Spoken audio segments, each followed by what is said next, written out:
Hello, my name is Defne Aslan, and I'm a journalist at Glimpse from the Globe, the University of Southern California's Foreign Affairs publication. Joining us today is Fethi Can Yaşar, a representative from the U.S. Youth Branch of Turkey's Republican People's Party and a senior USC studying economics and political science.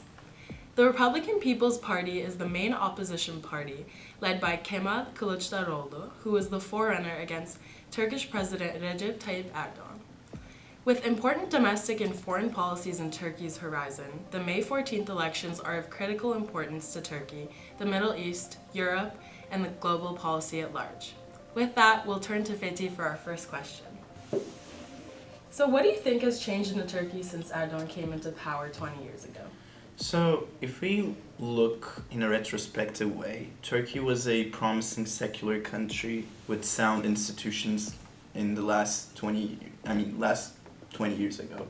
And over the years, the country has shifted towards a more hybrid authoritarian regime led by Erdoğan. And over the course of time, the economy, the liberal democratic institutions were all eroded by this one-man authoritarian rule. And also, like 20 years ago, we were seeing Turkey as a reliable Western ally, and it was almost a matter of time for Turkey to join the EU. And the country's reputation has shifted drastically, and it resonates with democratic backsliding, absurd economic doctrines, and adventurous foreign policy today. So where we are right now is drawing an absolutely different image than where we were 20 years ago. Mm-hmm. So, do you think that the earthquakes that happened in early February and killed nearly 60,000 people in Turkey and Syria, do you think that had a negative impact on Erdoğan's chances of getting reelected? Well, it certainly did prove that the government institutions were really empty and emptified in a way because of this crony capitalism and all the deterioration of the democratic institutions and good governance in the country. And it kind of reflected the mismanagement when it came to addressing the needs and wants and demands in the aftermath of the earthquakes. And yes, it was a natural disaster, but in a way, the way that it was not like good governed and managed was a reflection of Erdoğan's mismanagement and deterioration in the democratic institutions. Mm-hmm.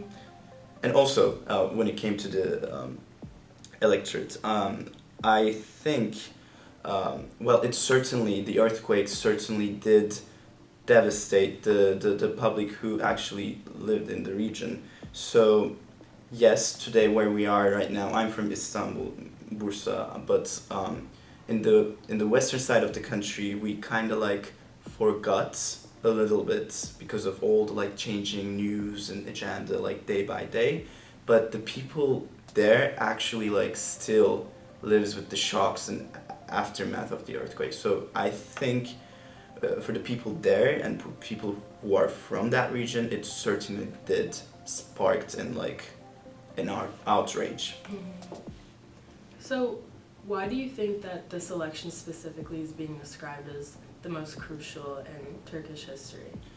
So, it is the most significant election in 2023, and it's the most significant election in the country's history because the country is at a crossroads right now. It's at a crossroads between liberal sound democracy versus one-man authoritarian regime.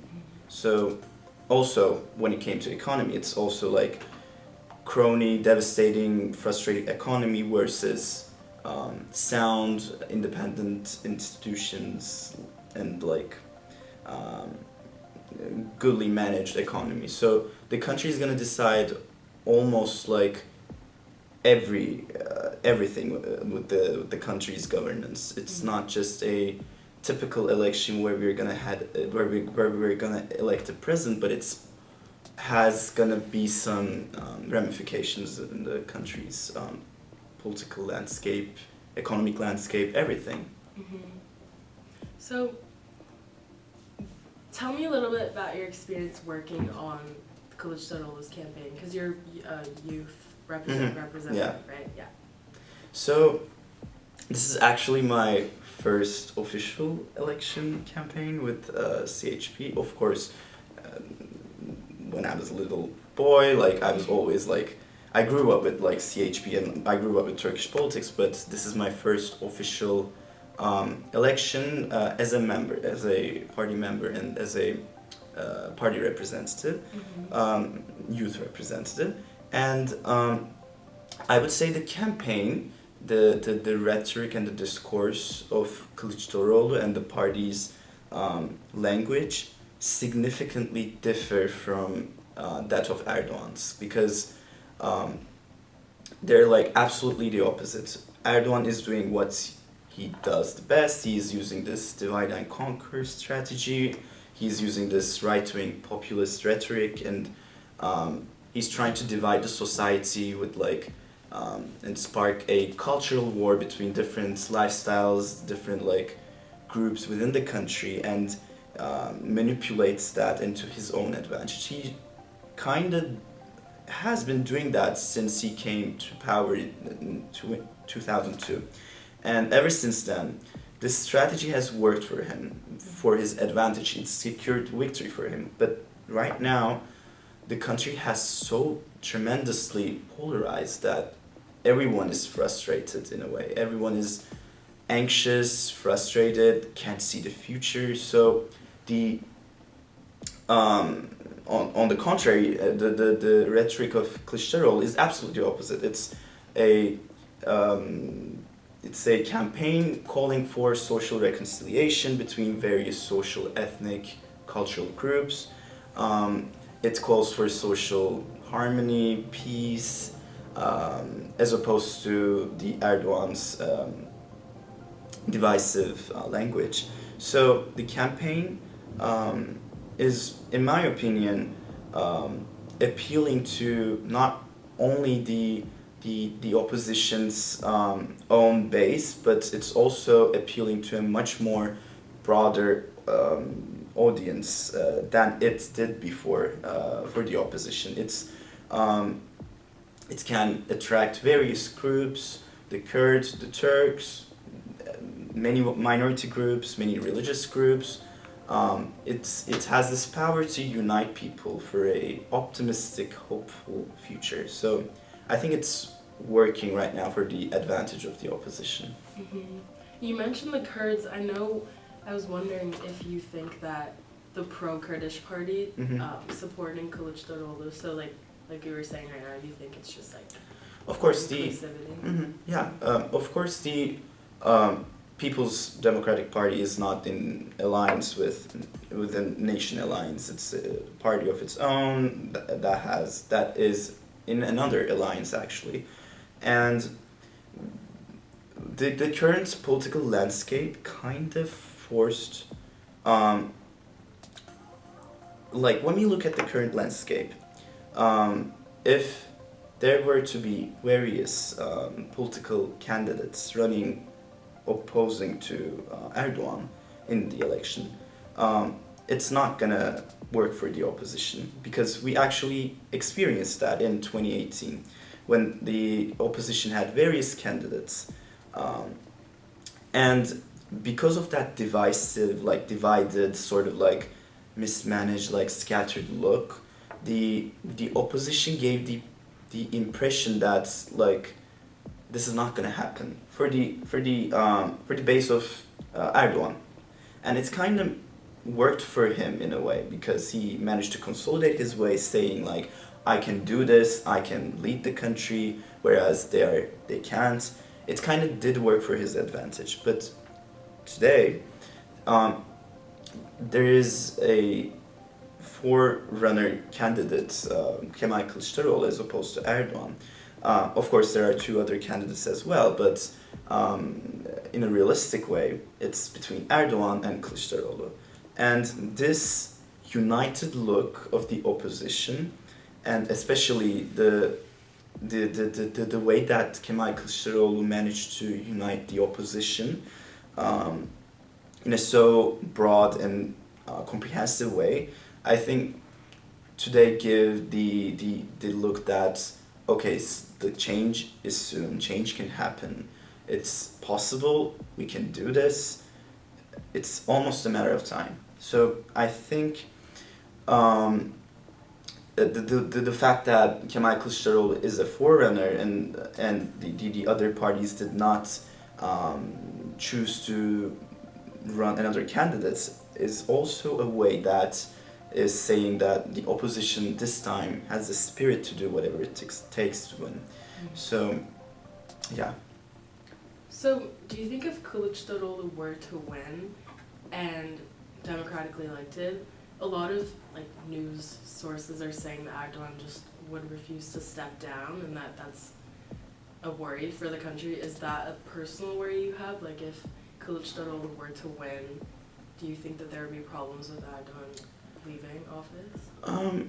Well, I don't think it's possible because Erdoğan has rose to power and run the country with the rhetoric of I'm representing the general will of the people, because he's a populist. He has been saying this general will of the people as opposed to the old corrupted elites, and for his entire political career, he has been saying that he is the actual representative of the people. And after 3 decades, the public decides to choose another person. The public decides to give a chance to another person. It's actually the will of the people this time. So I don't think it would be possible in the context of Turkish politics, because in that scenario, the public will have this spirit that, okay, this is not happening. So I don't think it's possible. Mm-hmm. So, before last question, I'm going to say, Erdoğan has pursued a more interventionist foreign policy in recent years, escalating foreign conflicts. Ankara is involved in engaging in opportunistic alliances with historical adversaries like Russia. What do you think it would mean for Turkish foreign policy if Kılıçdaroğlu came to power? Well, a Kılıçdaroğlu victory would certainly mean that the country is gonna have some sound, rational foreign policy. We're talking about the foreign policy, so yeah. In the context of foreign policy, a Kılıçdaroğlu victory would certainly mean a rational, Western-aligned foreign policy. And when we look at the statements of Kılıçdaroğlu, he's saying that he's gonna rebuild the relationships that had been damaged over the years with the US, with Europe, with the NATO, with the Western alliances. And a Kılıçdaroğlu victory would certainly mean a rational foreign policy as opposed to Erdoğan's adventurous neo-Ottoman policy. Of course, the country has some red lines when it comes to foreign policy, and this is a cross-cutting issue of all parties and ideologies in the country today. And however, the way that the foreign policy is managed today is coming from a single person, one man. And after a Kılıçdaroğlu victory, the West, the globe, would come to a table of not just one man, but a group of individuals who have merits, who have studied and worked in the foreign policy with good backgrounds. And of course, this is going to change the way that the foreign policy is managed in the country, and it's going to certainly have a more Western-oriented, rational foreign policy. So. Mm-hmm. So, have you voted before ever? I did vote in the last local elections. What does it look like voting in Turkey, like election day? Because I know in the U.S., I haven't voted in the U.S. either, but they have trouble getting people to vote, and in Turkey, most people vote, right? Yeah, so yeah. Is it kind of like a festive day? Well, the public is really politicized in Turkey, so I think it's kind of like reflects the high turnouts in the country, and I think one of the reasons is also it's a national holiday, whereas in the U.S. it's not. So I think it also makes a lot of difference. But election days are really hectic in the country because people show up to ballot boxes, they vote, and then they wait for a couple of hours until like 5 p.m. till the ballot boxes close and the procedure is over and they start counting the ballots, and then around like 9 p.m., 10 p.m. we kind of like get a clear image of what's gonna happen or what's happening because the numbers start to come. And it's that like our long process is a really frustrating, of course, moment for the public, but it's yeah. Yeah. Well, that's all I really had to ask. Do you have any else you'd like to talk about? Anything else? Well, thank you so much for this opportunity. Thank you so much for speaking to us. I learned so much. Thank you.